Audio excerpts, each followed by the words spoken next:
जामिन राम्रोसँग घर आउनु भन्छु। धेरै सम्झाएर राखेको थिएँ मैले उलाई। सबैलाई नमस्कार, म अर्जुन भुसाल। आज 20 गते आफ्नो श्रीमान हिजोदेखि सम्पर्कविहीन भएर मनोकामनाबाट सम्पर्कविहीन आफ्नो श्रीमानको खोजीका लागि अहिले उहाँ हाम्रो अफिस चितवनको भरतपुर आइपुग्नु भएको छ। श्रीमानको तस्बिर मैले यहाँ सार्वजनिक गरेको छु। उहाँ दाइलाई हजुरहरूले कहीँ कतै कुनै अवस्थामा भेट्नु भएमा देख्नु भएमा खबर गरिदिनु पर्यो। आज एउटा परिवारको आफ्नो मान्छे हराउँदाको पीडा बोकेर आँखाभरि आँसु लिएर अहिले उहाँ हाम्रो अफिस हुनुहुन्छ। हजुर नमस्कार। नमस्कार सर। हजुरको नाम के हो? मेरो मुना थापा। मुना थापा। श्रीमानको नाम के हो? सूर्यबहादुर थापा। सूर्यबहादुर थापा। कसरी हराउनु भयो? हिजोबाट हो? हिजो बिहान घरबाट अफिस जान्छु भनेर निस्केको। केमा काम गर्नुहुन्थ्यो? मनोकामना जीर्णोद्धार समिति। अनि त्यसपछि छुट्टी रहेछ भनेर उसले चाबी खोलेर मात्रै निस्केर हिँड्नु भएछ त्यहाँबाट। अनि मैले 10 बजीसम्म कुर्यो, आज त छुट्टी घर आउनु पर्ने मान्छे। अनि त्यसपछि 10 बजी पछाडि मैले अफिस गएर चाबी लगाएको छ कि छैन भनेर हेर्न जाँदाखेरि चाबी लगाइसकेको रहेछ। अनि त्यसपछि मैले त्यहाँ मन्दिर वरपर सबैजनालाई सोध्यो, त्यो बाजीहरूलाई, त्यहाँको क्षेत्रीय विकासको स्टाफहरूलाई पनि सोध्यो। हामीले 8 बजीभन्दा अगाडि त देखेको थियौँ, त्यसपछि देखेन नानी भन्नुभयो। अनि त्यसपछि मैले सोचेँ बारीतिर गयो होला भन्ने लाग्यो। अनि त्यसपछि मैले बारीतिर आमा र बालाई फोन गरेँ। त्यता कालामाको छ र आमा भने छैन भने किन र भनेको। आज उसलाई अलि मुड पनि खराब थियो, मैले त्यही भएर धेरै दिन भएको थियो म आफैले पनि नछोडेको उसलाई।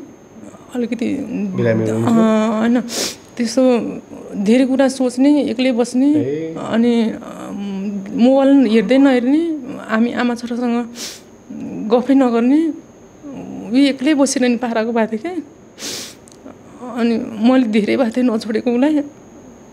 अझ अब त अफिस जाने बिदा सक्यो भनेर हामी दुईजनै म नि अफिस जान्छु भने हाम्रो चाहिँ बिदा भनेर म गइनँ।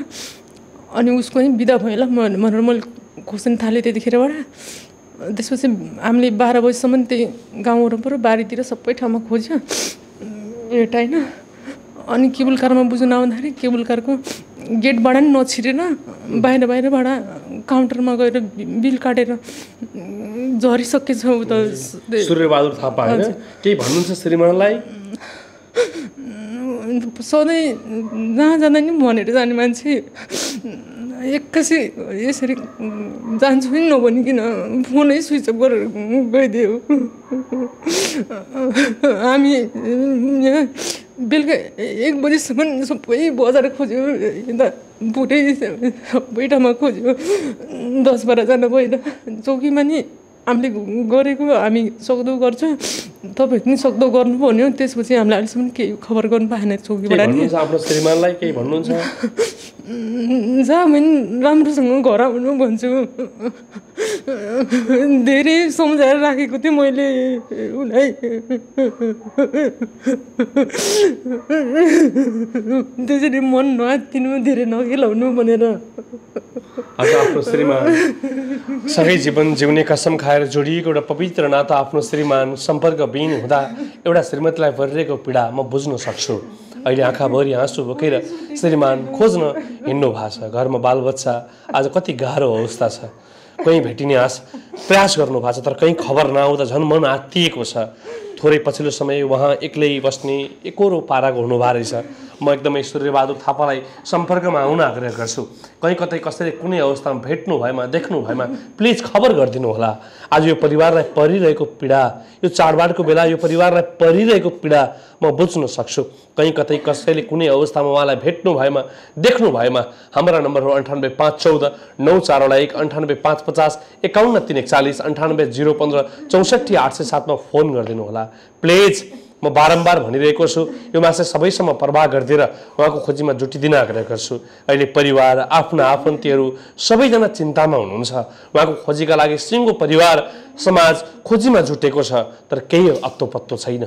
हिजो मनोकामनादेखि सम्पर्कविहीन उहाँको आज यतिका समय 24 घण्टा बितिसक्यो, केही खबर आएको छैन। आशा छ यो मेसेज मैले सम्प्रेषण गर्दा साथ कहीँ न कहीँबाट खबर आउनेछ। हजुर नआत्तिनुहोस्, म बुझ्छु यो प्रयास गर्छु। हजुरलाई केही बेरमा म कतै हुनुहुन्छ भने खोजेर ल्याएर बुझाउने प्रयत्न गर्छु है।